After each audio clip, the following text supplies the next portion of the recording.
16. februára sa v telocvičniach základných škôl a gymnázia Štefana Mojzesa konal volejbalový turnaj Mix, ktorý organizoval oddiel rekreačného športu. Turnaja sa zúčastnilo 20 družstiev so 150 hráčmi z Moldavy, Košíc, Nitry či Krupiny. Na prvom mieste sa umiestnil retro tím zo Spišskej Novej Vsi. Druhé miesto získalo družstvo Japonské pole z Moldavy a tretie miesto obsadilo družstvo Bez komentára z Krompách. Viac sa dozviete v dnešnom magazíne.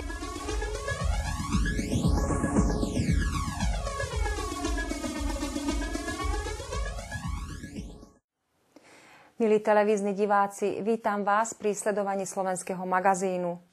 Dnešnou prvou témou bude volejbalový turnaj. Pokračovať budeme Dňom svätého Valentína, nástrahami internetu a na záver si pozrite rozhovor s kaplánom Ladislavom Vargom. 16. februára sa všetky moldavské telocvične naplnili volejbalistami. Oddiel rekreačného športu Športového klubu Moldava organizoval prvý ročník volejbalového turnaja Mix.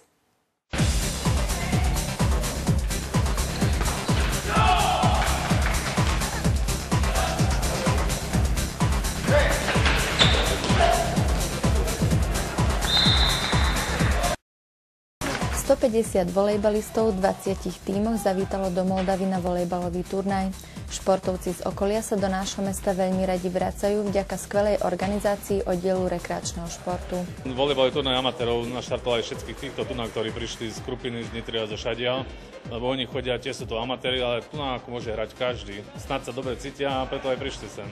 Týmy bojujú v 4 telocvičniach, 4 skupinách a z každej skupiny postupuje 2 družstiev, ktoré budú bojovať o finále pohár oddielu rekreačného športu. Prvý ročník turnaja je nástupcom majstrovstiev Slovenska vo volejbale pre neregistrovaných hráčov, ktoré organizuje oddiel rekreačného športu každé leto a zúčastňuje sa ho 25 družstiev. Na Indoor Cupe zastupovalo Moldavu 6 tímov, ale na turnaj prišli aj nováčikovia z Nitry či Krupiny. Oleg Ernákujú, sme z Krupiny, v podstate sme spojení Bystričania, Martin, rôzne z celého Slovenska. Prišli sme senka prvýkrát. Ako dlho fungujete ako tým?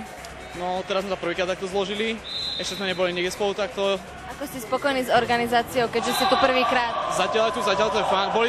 Boli sme cez leto na Gala Cupe, medzinárodnom turnaji, čo bol. Tak zatiaľ sa nám tu páči. Prišli sme z Košíc, náš tým sa volá Novátor. A vlastne skladáme sa zo 4 chlapcov a 2 ženy. A väčšinou, no ja som z Košíc a z druhej zo Šemše, blízko Košíc. Ako dlho fungujete ako tým? Asi druhý rok.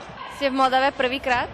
Nie, už častejšie. Chodili sme na turnaje aj tam pod kopcom a na rôzne mixové turnaje. Ako ste spokojní s organizáciou? Výborná organizácia. Chodil som aj predtým s iným tímom a už asi to je možno 4 roky, takže výborné. My sme z Košíc, sme absolútni amatéri a prišli sme prehrať. Ste prvýkrát v Moldave? No viackrát, lebo Košice sú tak blízko, že tu nie je problém dojsť. Ale na turnaj, hej, prvýkrát.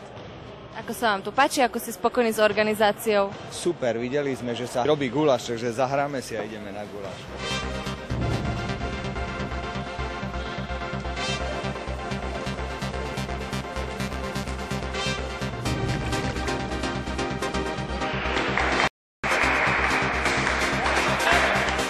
Sme z Košíc, tu sme po okolí, nejaký zozbieraní ešte okrem toho.